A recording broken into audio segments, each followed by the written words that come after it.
Christian Califano, 47 ans, pilier droit, pilier gauche, 72 sélections, 2 Coupes du Monde, 1995 et 1999. C'est quoi une Coupe du Monde? Une Coupe du Monde, c'est l'aboutissement d'une carrière, je pense, parce qu'on rêve de ça. Dès qu'on commence à jouer au rugby, on a envie de participer à une belle Coupe du Monde. Moi, j'ai eu, entre guillemets, la chance d'en voir certaines, celle de 87, je pense que c'est celle qui m'a poussé à vouloir participer à ma première Coupe du Monde. Et j'ai eu cette chance en 95, après une très belle tournée en 94, j'attendais ça avec impatience. Et puis ça a été une Coupe du Monde incroyable, parce qu'il s'est passé beaucoup de choses. Il s'est formé un groupe, non pas de copains, mais d'amis, mais de frères. Et ça a été, comme je dis, un parcours incroyable, même si tout le monde connaît la suite. On était à quelques doigts de finir en finale, suite à un essai refusé. Mais en fait, si on revient à la question, c'est l'aboutissement d'une carrière, parce que c'est vrai que quand tu es champion d'Europe, champion de France, ça marque. Mais une Coupe du Monde, c'est tellement particulier.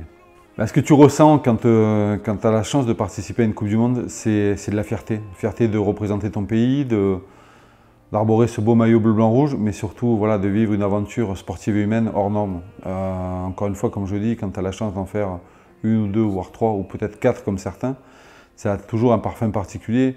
Mais pour moi, ça représente tellement de choses. L'envie d'avoir un titre, parce qu'aujourd'hui, c'est ce qui nous manque un peu. Je parle au niveau du rugby français, parce que quand on voit le foot, ça se passe super bien pour eux, le hand, le basket, bien d'autres.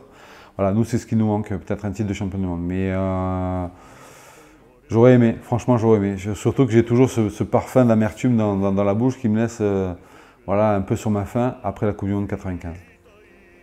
Non, on ne se sent pas plus patriote en jouant un tournoi Destination ou une Coupe du Monde. Du moment où tu arbores ton maillot bleu-blanc-rouge, c'est pareil, c'est la même sensation. C'est ce plaisir de représenter un pays, de représenter aussi un club, il ne faut pas l'oublier. Parce que c'est grâce à ton club que tu as la chance de pouvoir jouer en équipe de France. Mais ce côté patriote, c'est surtout ce que tu représentes. Et puis, moi, je me suis toujours attaché à certaines valeurs, à certaines bases, et surtout de se dire que tu n'étais qu'une partie de cette belle histoire de l'équipe de France, parce qu'il y a eu de très bons joueurs avant, et puis moi j'ai eu la chance et le privilège d'en faire partie, et puis il y aura d'autres générations. Voilà. C'était surtout dans ce principe-là. Alors vous faire découvrir 94, on va y passer 2 heures, mais tant pis. Quel choc parce que je me trouve sélectionné après une drôle d'histoire. En fait, mon meilleur ami, mon frère, Marc de Rougemont, se blesse, qui était déjà dans la pré-liste pour ce voyage en 94, et c'est moi qui le remplace. Alors déjà, c'est sûr que c'était un peu gênant pour moi, mais voilà, la suite est qu'on s'envole après la finale et on se retrouve au Canada. Canada où on pensait mettre une dérouillée aux Canadiens, et puis finalement ça a été le contraire. Et c'est là où se passe aussi une autre histoire incroyable, c'est le premier carton rouge de Philippe Sella dans sa carrière. Et puis là on sait que derrière ça va être long. Ça va être long parce qu'on va passer 6 semaines en Nouvelle-Zélande avec beaucoup de test-matchs. Beaucoup aussi de choses qui vont se passer humainement, parce que Pierre Berbizier a quand même un talent incroyable. Au-delà d'avoir été un grand manager, c'est un gars qui a su voilà, prendre en considération toutes les énergies, tout un peu les caractères de chacun. Et c'est vrai que quand tu arrives dans un groupe où tu as des Olivier Roumat, Olivier Maire, Saint-André, Delo et bien d'autres, je ne vais pas tous les citer, mais Abdel Benazi, mais voilà, c'était pas si évident que ça. Et puis nous, on était là, la petite bande de jeunes, avec Olivier Brouzet et Yann Delegue, et on se lance dans cette belle aventure. Humainement, ça a été fort parce qu'on part et Pierre Berbizier nous met devant nos responsabilités en disant, voilà, si c'est pour partir et se prendre tôle sur tôle, il vaut mieux qu'on rentre à la maison et on passera pour des fifrelons, et on n'avait pas envie. Je pense qu'on était capable de relever ce défi, et puis il s'est construit un truc. Au fil du temps, au fil des entraînements, on a commencé à se souder, à faire bloc. Et puis c'est ce premier test qui nous met vraiment dedans, quoi. Nous met vraiment dedans dans le sens positif, parce que derrière on gagne cette tournée, on gagne ce match-là, et on sent qu'il peut se passer quelque chose. Mais il pouvait se passer aussi autre chose, parce qu'à la sortie de ce match-là, Sean Fitzpatrick nous annonce la couleur en disant que le second test sera la guerre. Et il n'a pas menti. Il n'a pas menti, ce qu'il avait prévu est arrivé, parce que pendant, je crois, 20-25 minutes, on ne touche pas le ballon. Et après, derrière, il se passe toujours pareil, avec l'envie, le dépassement de soi, et puis l'enthousiasme et l'énergie qu'avaient mis les mecs sur le terrain. On gagne ce deuxième test. Voilà. C'est vrai que c'est un peu surprenant, parce que moi, c'est un peu sur mon début de carrière. je réalise pas parce que je suis content, j'ai gagné 2 tests, mais je ne comprends pas encore l'impact qu'il peut y avoir de gagner 2 tests en Nouvelle-Zélande. Alors je rentre au relais de tout ça, mais encore une fois, c'est cette partie moi qui m'attache beaucoup, sur laquelle je m'attache beaucoup, c'est le côté humain. C'est-à-dire qu'à travers cette tournée-là, il s'est passé beaucoup de choses, mais humainement, on a construit un groupe qui était pour moi un des meilleurs groupes pour la Coupe du Monde 95. Ouais, après cette belle tournée de 94, arrive 95 et le début d'un truc qui va marquer ma carrière sur plusieurs points.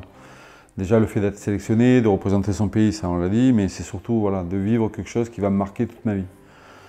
Je pars avec un groupe de frères, on sait qu'on est capable de faire quelque chose, mais même si entre guillemets, il faut le rappeler, on ne fait pas un très bon tournoi.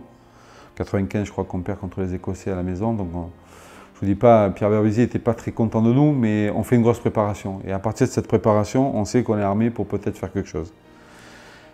Début du tournoi, pareil, on est tellement confiant qu'on se fout le doute. On se fout le doute parce qu'on a du mal à gagner certains matchs, on se cherche un peu. On sent que voilà, on y est physiquement, mais qu'on a du mal à retrouver certains automatismes.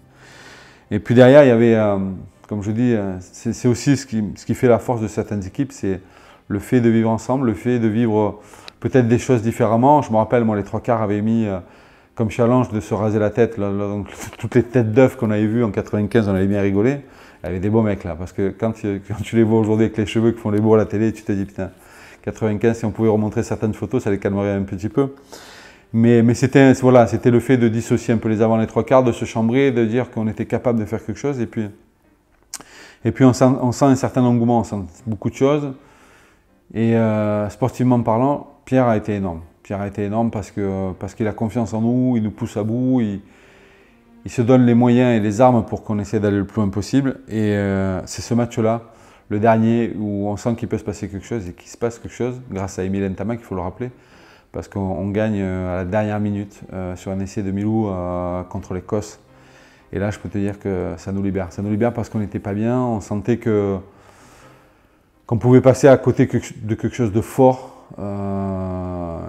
Ça aurait été une catastrophe pour nous, ouais, parce qu'on s'était préparé comme des dingues, il y avait un groupe extraordinaire. Et puis on passe ce cap des Écossais. Et puis derrière la suite, on la connaît, hein. On se prépare pour cette demi-finale contre l'Afrique du Sud. Et là, c'est le choc parce qu'il pleut énormément. Le stade est à 2 doigts le match, pardon, est à 2 doigts d'être annulé. On ne sait pas si on peut jouer ou pas. Et je me rappelle encore comme si c'était hier, tous les gens du stade qui essayaient d'évacuer l'eau, voilà, et nous qui étions en pleine préparation, en coup monté, donc en termes d'intensité, d'adrénaline, c'était fort. Et puis on redescendait, donc ce va-et-vient nous met un peu en dedans. Et puis c'est le match. C'est le match et puis là tu prends une énorme claque. Tu prends une énorme claque parce que encore une fois, tu sais que tu n'es pas loin de faire quelque chose de fort, et jusqu'à la dernière minute, on y a cru parce qu'on était là, on a répondu présent, on se fait peut-être un peu matraquer au début, mais derrière, voilà, les mecs font preuve d'une énorme volonté, d'un engouement énorme, et puis à cet essai où moi, jusqu'à la fin, je connais la réponse, hein, je peux le dire, hein, je ne vais pas me cacher. Hein. Abdel, je pense qu'avec pas sa simplicité, mais sa façon de faire, parce que c'est pas un mec qui veut changer, il sait que voilà, on est passé à côté. Il aura toujours dit qu'il n'a pas essayé. Moi, je sais qu'il a essayé. Je sais qu'il a essayé, et puis c'est dur parce qu'on sait qu'on passe à côté d'une finale et qu'à travers cette histoire qui aura marqué beaucoup de joueurs, peut-être il y a un peuple qui va se reconstruire. On le sait, hein, à la suite de cette Coupe du Monde, les Sud-Africains arrive à reconstruire quelque chose de fort avec tout le peuple. Quelque part, on y a participé, mais c'est vrai que ça laisse encore une fois un goût amer dans la bouche en disant on est passé pas très loin d'un titre de champion du monde. Parce que je pense, avec beaucoup d'humilité, je pense que toujours pareil, sur cette finale, les Blacks étaient déjà hors normes, mais il y avait tellement de trucs qui se passaient dans ce groupe qui étaient forts, qui étaient magiques, que je pense qu'on aurait pu faire un truc énorme. Un des faits qui m'a marqué, moi, juste avant cette demi-finale, c'est l'attitude de Pierre qui nous réunit.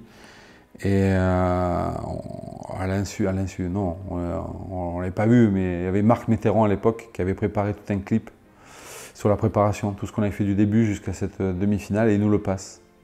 Et là, c'est fort. C'est fort humainement parce que les mecs commencent à avoir les larmes aux yeux, on sait qu'on a travaillé comme des fous, comme des chiens, on s'est donné, il y a eu des joueurs blessés, des joueurs... Voilà, donc c'était une belle période. Et à la fin de ça, on aurait pu partir, monter dans le bus et se préparer pour le match. Pierre nous rassemble et c'est beau le rugby parce que ça te donne voilà, de belles images, mais aussi de belles valeurs. Et je me rappelle Pierre sur une bouteille de champagne. Et en fait, derrière nos chaises, on avait une coupe. Et il nous dit, tiens, prenez, on va boire à la santé du rugby français, on est capable de faire de belles choses. Et il nous sert. Et c'est vrai qu'on est un peu surpris, on boit un coup ensemble. Et je me rappelle, parce que l'image, le contraste est énorme, je me rappelle de Louis Marie qui boit QC qui retend le verre. Donc je me dis, là on ne craint plus rien, je crois qu'on peut y aller, mais comme je dis, moi j'étais encore un jeune joueur, je ne comprenais pas l'impact que pouvait avoir cette Coupe du Monde 95. Et c'est surtout après ce qui se passe. Alors après le match, bien sûr, on se dit on est capable encore, il nous reste la possibilité de finir 3e, mais au-delà du fait d'avoir matraqué les Anglais, parce qu'on fait aussi un bon match contre eux et on finit 3e en Coupe du Monde, ce qui m'a marqué, c'est quand je rentre au stade pour la finale, moi je me dis bon, 3e c'est déjà pas mal, on a fait un bon parcours, et puis quand tu rentres, quand tu vois toutes ces légendes du rugby, je les ai toutes citées, hein, Olivier Merle, Roumat, Benazi, bien d'autres, Delo, Sigagna, et puis j'en vois certains qui pleurent, ça me touche parce que je comprends que pour eux c'était autre chose que de finir 3e, quoi. Eux, ils avaient plus l'ambition et l'envie de finir champion du monde, et puis voilà. Ça a été au-delà d'une belle aventure, parce que ça il faut en parler, au-delà d'une belle aventure, ça a été quelque part, pendant quelques temps, un beau traumatisme aussi. Ouais, le début du professionnalisme est arrivé après la Coupe du Monde 95, hein, les premiers contrats semi-pro, donc non, c'était une évolution par rapport à notre rugby, c'est une bonne chose parce qu'on ne pouvait pas voilà, fonctionner, parce qu'aujourd'hui, on le sait, hein, aujourd'hui il faut être performant, on est tout le temps pour la performance, mais bon, performance ça veut dire plein de choses, il faut s'entraîner 2 fois plus que les autres, il n'y a pas de secret dans ce sport. Et puis moi j'ai connu, je veux dire, les 3 rugby, amateur, semi-pro et pro. Quand j'étais amateur, c'était voilà, 2 entraînements par semaine, 3 mois d'intersaison, donc tu avais le temps de prendre 10-15 kilos, donc c'était parfait. Et puis quand est arrivé le semi-professionnalisme, c'est bien parce qu'au Stade Toulousain, il y avait une belle philosophie par rapport à ça, qui était que tous les joueurs soient plus réactifs. C'est-à-dire qu'en gros, on s'entraînait et puis à côté, on avait un job. Alors je vous rassure, je pense que René Bouscatel s'est arraché plusieurs fois les cheveux. J'ai dû faire tous les boulots du monde, pompier, électricien. Voilà. Mais après, c'est à partir de 99 où là, on est rentré dans le vif du sujet parce qu'il y avait, je me rappelle à l'époque, sous l'impulsion de Murdoch, qui a été un des grands fondateurs du Super Rugby, est venu aussi voir un peu s'il était capable de franchiser certaines parties du rugby français ou même en Angleterre. Et puis nous, on voulait rester rattachés à nos valeurs, à celle qui fait qu'aujourd'hui on y est toujours attaché, hein, c'est de passer par le club, et puis ça c'est une bonne chose. Mais bon, après, voilà, c'est un peu l'évolution qu'on fait qu'aujourd'hui le rugby est professionnel, c'est une très bonne chose. Et puis c'est surtout ce qu'on met en avant et ce qu'on prépare pour, voilà, comme on l'a dit, on a parlé de Coupe du Monde, on a parlé de plein de choses, mais se préparer pour être les meilleurs. Après 95, 99, et là, c'est un autre monde. C'est un autre monde parce qu'on fait une tournée juste avant qui est catastrophique.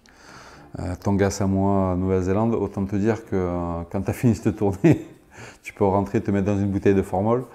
Mais non, mais 99, ça a été particulier notamment pour moi. On connaît la suite, mais c'était une drôle de Coupe du Monde. Franchement, c'était une drôle de Coupe du Monde parce que le groupe a mis du temps à se construire. Moi, j'ai quitté l'aventure prématurément, mais franchement, ça a été très particulier au début.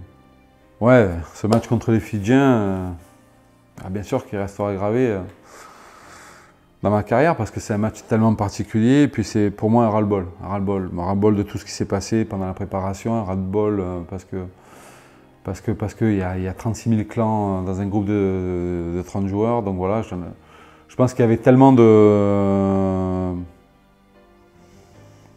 non pas de haine, mais c'est tellement de ras-le-bol de tout ce qui se passait que malheureusement, je n'ai pas su me contrôler. J'ai fait ce qui était, entre guillemets, Peut-être le geste le plus con de ce tournoi, voilà, je le regrette. Aujourd'hui, je le regrette parce que je me dis peut-être que voilà, c'est dommage de passer à côté d'une finale de Coupe du Monde, mais tant mieux. Pour ceux qui ont eu la chance de la faire, ça reste quelque chose quand même d'incroyable. Moi, j'ai pas eu cette chance de faire une finale de Coupe du Monde. Moi, je me sens plus fautif, mais à la fois, comme je dis, à travers ce geste-là, c'était le ras-le-bol. Ras-le-bol de vivre des trucs en permanence. On a été critiqués, il n'y a rien qui marchait, c'était compliqué. Dans le groupe, alors tout le monde dit à la fin c'est fabuleux, mais tant mieux, moi je trouve que c'est top, mais au début ça a été une catastrophe. Une catastrophe, il a fallu du temps pour que le groupe se trouve, et puis voilà. C'est vrai qu'après ce geste-là, moi j'ai préféré couper, partir rapidement, quitter la France et un peu de m'isoler, et puis voilà. Alors après, comme je dis, je me sens fautif à 200%, je ne suis pas là pour faire du pathos ou faire pleurer dans les chaumières, mais c'était, voilà, je ne savais pas comment refouler mon mécontentement. Je me suis dit, ben voilà, autant revenir à tes valeurs ancestrales, un bon coup de pastèque et tu remets les choses dans l'ordre. Ouais, le All Black, ça reste quelque chose de particulier pour tous les joueurs, hein. Je crois que tu peux jouer toutes les nations, celle qui te marquera le plus, c'est eux. Ouais, une drôle de nation, parce que moi j'ai eu la chance de les jouer la première fois en 94, et ça se passe plutôt pas trop mal. Et puis je noue d'entrée de jeu des contacts avec le père d'Anton Oliver. Et à partir de ce moment-là, je m'étais toujours promis qu'un jour je reviendrais jouer en Nouvelle-Zélande. Ça a mis du temps. J'ai eu plusieurs fois la possibilité de partir, mais c'était un peu aussi un peu difficile pour moi de mon côté, parce que en jouant au Stade Toulousain et quitter l'équipe de France et quitter un grand club, pour se mettre en danger rapidement, c'était pas voilà, peut-être la chose qu'il fallait faire d'entrée de jeu. Donc j'ai mis du temps. Je suis parti moi à l'âge de 31 ans, et là aussi ça a été l'aboutissement d'un rêve, parce que j'arrive en 2001 et je découvre un groupe fabuleux avec des joueurs, mais bon, pour vous en donner quelques-uns, hein, Kevin Melamou, Tony Woodcock, Kevin Melamou, Keith Muse, pardon, Ali Williams, Carlos Spencer, Doug Gollett, tous les mecs qui ont plus de 80 sélections chez les Blacks, et Xavier Roche aussi, qui a été un capitaine extraordinaire. Et puis ça a été une aventure, comme je dis, humaine et sportive incroyable. Humainement, parce que les mecs, il faut voir comment ils vivent le rugby. C'est au-delà d'une religion, hein. Je crois que le rugby, tu en manges le matin, midi et soir. Mais c'est surtout, voilà, sportivement, comment tu arrives à te surpasser et à te dépasser pour pouvoir avoir l'honneur et le privilège de porter le maillot d'Auckland. Alors j'ai commencé par le maillot d'Auckland, le traditionnel, hein, rayé rouge et bleu. Et puis j'ai eu la chance de porter le maillot des Auckland Blues. Et c'est tout un rituel, c'est-à-dire qu'en gros, tu ne peux pas être comme ça, joueur des Auckland Blues, si tu ne fais pas preuve de certaines, alors pas de valeurs, mais certains trucs qui te permettent de dire ouais, oui, je pense que je suis apte à porter ce maillot. Moi, je me rappelle, j'ai appris au dernier moment, parce qu'en fait, on commençait le championnat, le NPC, et c'est en fin de championnat, le dernier jour, à la dernière heure, qu'ils m'apprennent que je suis pris dans le groupe. Alors je peux vous dire que j'avais déjà plus ou moins préparé les valises, hein, j'étais déjà en train de les sangler. Et puis je me rappelle, les squads devaient être donnés à minuit, avant minuit. Et minuit moins 10, je me rappelle, je reçois un coup de téléphone de Sean Fitzpatrick, qui me dit, parce que j'avais un surnom assez sympa, Froggy, alias la grenouille, qui me dit, Froggy, j'espère que tu vas bien. Et je sentais une voix un peu grave. Je dis putain, ça y est, je suis pas pris. Et en fait, il dit bravo, félicitations, tu seras dans le groupe, dans le squad des Auckland Blues. Et là, je peux te dire que les larmes voilà, coulent sans retenue. Tu as envie de le remercier, mais en fait, il te dit mais t'as pas à me remercier, c'est toi. C'est toi qui as fait le taf. Et puis c'était un bel, pas un aboutissement, mais vraiment le truc de se dire, voilà, tu as été capable de te mettre en danger. C'était pas évident parce qu'il y a vraiment de très très grands joueurs. Je les ai cités tout à l'heure, hein, Kevin Melamou, Keith Muse, Tony Woodcock. Mais voilà, c'était le fait de vivre un truc jusqu'au bout, de vivre un rêve, et ça restera quelque chose de très très fort dans ma carrière. J'ai eu l'opportunité, la chance de jouer dans des grands clubs, dans tous les clubs dans lesquels je suis passé, parce que c'est vrai que tout le monde fait un parallèle avec le Stade Toulousain. Il y a bien d'autres clubs comme Gloucester, comme les Saracens, comme Agen.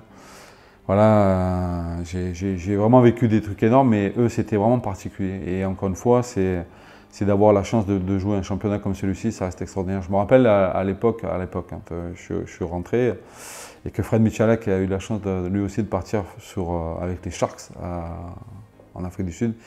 Il m'avait appelé en me demandant voilà, qu'est-ce que j'en pensais, et puis je lui ai dit mais vas-y, fonce, fonce. Voilà. Et même, je vais vous dire un truc, j'encourage même ceux qui ont l'opportunité, la chance, d'aller découvrir un peu ce qui se passe à l'étranger, voilà, de le faire. Moi je trouve qu'un Mathieu Bastaro qui prenne le temps voilà, d'aller un peu s'amuser, se détendre à New York, c'est une bonne chose. Voilà. C'est bien parce qu'on a un beau championnat.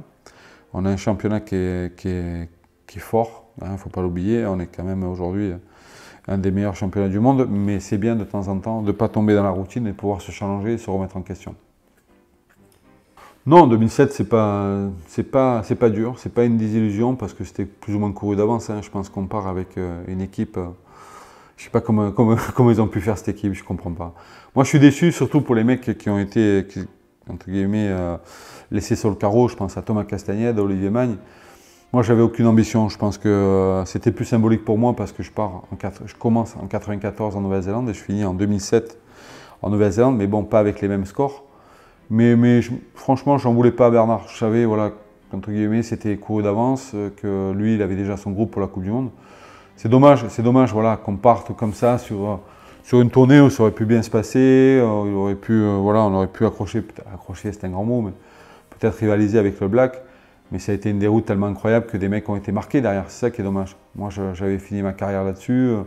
Voilà, je finissais en Nouvelle-Zélande, mais ça a été voilà, une période qu'il fallait plus ou moins passer rapidement, même si voilà, la Coupe du Monde en 2007, bien sûr, tu y penses, voilà, tu souhaites, mais je n'étais même pas dans la liste cachée. Je pense que j'ai été dans la liste cachée, donc, tu vois, donc je me faisais pas d'idée là-dessus.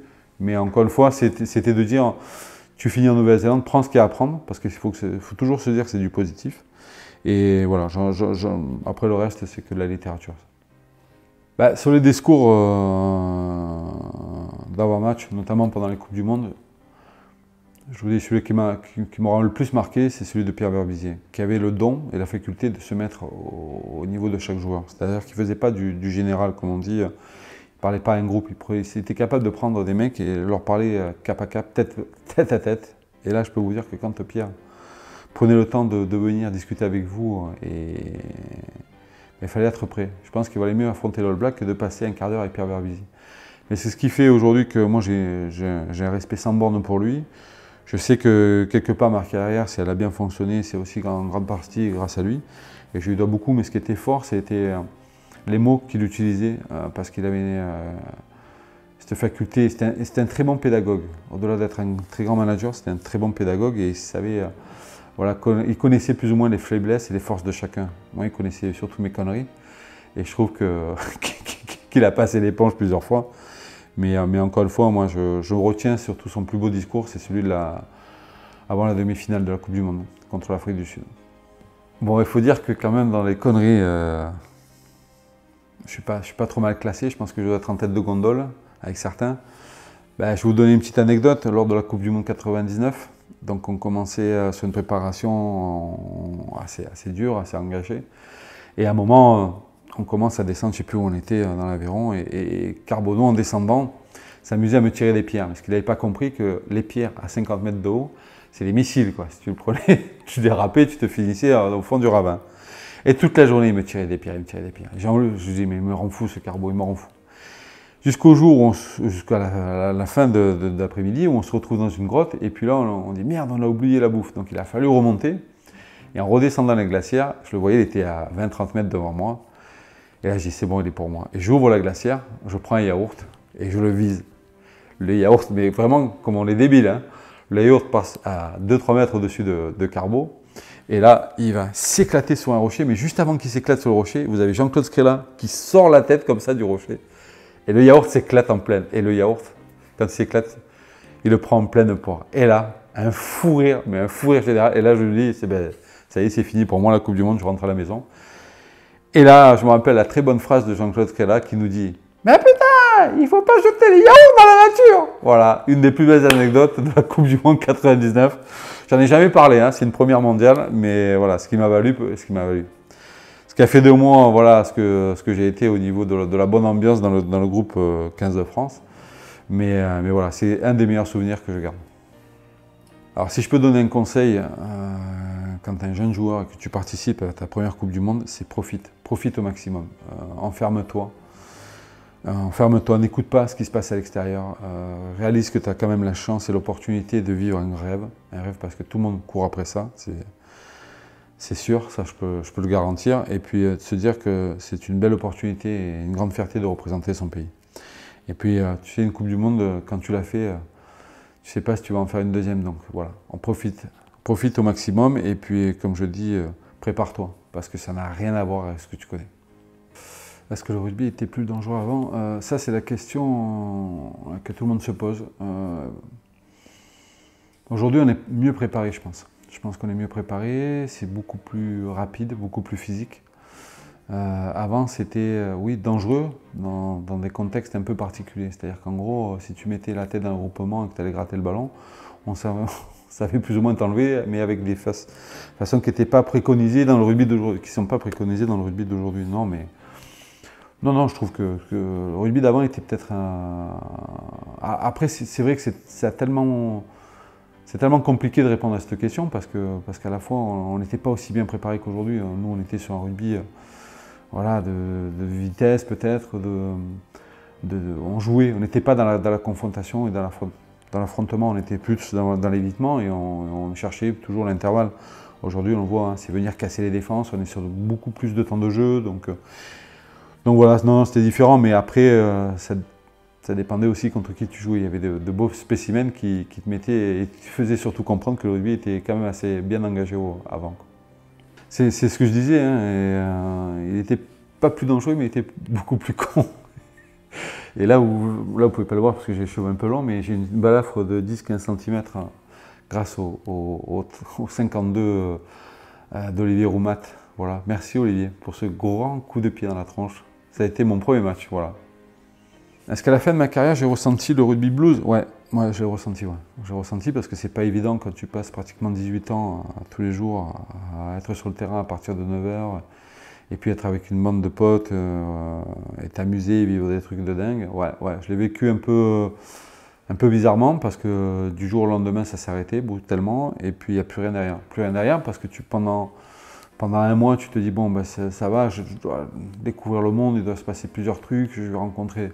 Puis tu es là et puis il n'y a rien qui avance quoi. Il n'y a rien qui avance donc c'est un peu particulier. Moi j'ai eu cette chance et l'opportunité d'embrayer rapidement dans les médias. C'est ce qui m'a permis voilà, de rester un peu plus ou moins lié avec le rugby. Mais c'est vrai que c'est dur parce que tu as toujours cette question qui te trotte dans la tête et qui revient en permanence. C'est est-ce que j'ai fait le bon choix? Est-ce que j'ai pas fait une connerie?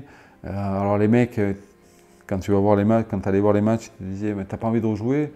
Ouais, j'aimerais bien rejouer, mais voilà, c'est vrai que c'est beaucoup de questions, mais après, toujours pareil, c'est de prendre conscience que tu as été un privilégié, que tu as vécu des trucs de dingue, que tu as été dans des grands clubs et que tu as eu la chance de gagner de grands titres. Donc voilà, après, ça se fait naturellement et tu passes à autre chose. Mais après, c'est toujours pareil, quand tu mets le doigt dans l'engrenage, quand tu as la chance de jouer au rugby, et peu importe le niveau, hein, ça je tiens à le dire, c'est pas parce que tu as joué en équipe de France que tu as le monopole ou la science surtout, mais c'est surtout de dire que c'est une grande famille et qu'en gros, tu es toujours attaché. Tu peux jamais en partir, ni t'en détacher. Ça, c'est important de le dire. Le futur de l'équipe de France, comment je le vois, après tout ce qui s'est passé, et j'en suis le premier touché hein, et aussi concerné, je le disais, je crois que ce n'est pas la faute d'un staff ou d'une équipe, je crois que c'est le rugby français en général qui commence à se poser les bonnes questions. Je pense qu'aujourd'hui, on a tous envie de retrouver une belle équipe de France, des joueurs qui se font plaisir, et puis de retrouver un certain standing. Aujourd'hui, quand je vois le classement IRB où on est, c'est vrai que c'est dur, mais c'est dur parce que, comme je le dis, on est tous responsables. C'est pas simplement le staff, telle ou telle personne. On se renvoie trop souvent la balle. Je pense que nous, on a un rôle à jouer aussi. Sans être le porte-drapeau de qui que ce soit, je crois qu'on a un rôle à jouer aussi des anciens. On a fait un truc là, il n'y a pas longtemps qui était hyper intéressant. On a été invité, justement, des joueurs de 94 de cette tournée en Nouvelle-Zélande à rencontrer la nouvelle équipe, l'équipe actuelle de l'équipe de France. Et puis on a passé un super moment. On a passé un super moment parce que les mecs attendaient que ça, de voir un peu comment on les jugeait, ce qu'on pensait peut-être aujourd'hui du parcours de l'équipe de France, et c'est super bien passé. Moi, comme je dis, aujourd'hui, on a un rôle à jouer, c'est d'aller peut-être aller dans les petits clubs. Alors, je ne fais pas de politique, je rassure tout le monde, je suis jeune tout ça, j'ai autre chose à foutre. J'ai simplement, moi, comme envie de prendre du temps et d'aller, comme ça se fait, hein, il y a beaucoup de mecs qui le font, d'aller à la rencontre des jeunes joueurs et puis faire passer les bons messages. Leur donner un peu les armes ou peut-être les points pour réussir, parce que le rugby avance très vite. C'est en permanence, on est, comme on le disait, sur la performance, mais c'est comment on l'aborde dès le plus jeune âge et pas faire tout et n'importe quoi. Et puis, je pense qu'il y a des belles réussites et il faut s'en inspirer. Alors, qu'est-ce que je deviens? Tout simplement, moi j'ai la chance d'officier depuis de nombreuses années, maintenant presque 12 ans dans les médias. J'ai eu la chance de commencer à l'Équipe TV sous les ordres de mon ami Benoît Pincivi, qui m'a bien formé. Et par la suite, j'ai eu la chance et l'opportunité de rentrer à Eurosport. Avec aussi une belle rencontre, Jérôme Papin, qui m'a permis d'évoluer, entre guillemets, de faire prendre conscience que j'étais capable d'être plus qu'un consultant. Alors j'essaye, je ne suis pas non plus Léon Zitron ni Guy Lux, mais voilà, j'anime une émission complètement décalée qui s'appelle Les Tontons Flanqueurs et j'en suis très fier. Ça va faire la 4e saison. Alors c'est vrai, des fois on est un peu corrosif, mais la qualité de mes consultants me permet, voilà, d'avoir une émission assez sympa. Comme je dis, on est plus un bistrot qu'un gastro. Il faut en profiter parce que c'est des belles aventures là aussi. Et quand tu as la chance de le faire, il faut encore une fois le faire au maximum. Alors c'est vrai qu'en parallèle, je fais aussi pas mal de choses. J'ai toujours plus ou moins gardé un lien avec la plongée. Et puis aujourd'hui, je me suis lancé dans le milieu associatif. On a créé avec un ami à moi, un très grand plongeur qui s'appelle Théo Mavrostomos, une association qui a pour but de protéger le littoral méditerranéen.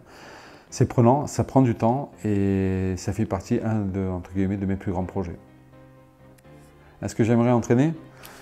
En fait, il s'est passé un truc il n'y a pas longtemps. J'ai eu le privilège d'entraîner l'équipe de France des moins de 18 avec Philippe Agostini, avec pas mal de bons mecs avec qui j'ai gardé des liens très forts. Et je me suis posé la question à un moment. Je me suis dit, est-ce que tu es capable d'entraîner? Je pense que après en avoir discuté avec certains, et surtout avec Patrice Colazo, je pense que si on veut entraîner aujourd'hui au plus haut niveau, il faut connaître un peu toutes les stats et les strates du rugby. Je pense que si je dois entraîner aujourd'hui, je repartirai avec une équipe de jeunes. Commencer peut-être avec les cadets, les juniors, et puis voir au fil du temps ce que ça donne. Mais pour l'instant, malheureusement, mon emploi du temps ne me le permet pas. Mais il y a toujours cette idée, c'est toujours entre guillemets, cette petite idée en tête qui me rappelle que voilà, j'aimerais de temps en temps aller dans les clubs, donner quelques bons conseils sur la mêlée, mais bon, il faut que je me dépêche parce que aujourd'hui le temps avance et ce que je voyais il y a encore 2-3 ans, peut-être ça sera obsolète d'ici quelques années. Donc voilà. Mais j'ai toujours, entre guillemets, ce petit pétillant ou ce petit truc qui me donnerait peut-être l'envie d'entraîner un jour. Merci pour l'heure. Avec plaisir. Avec plaisir. Vous revenez quand?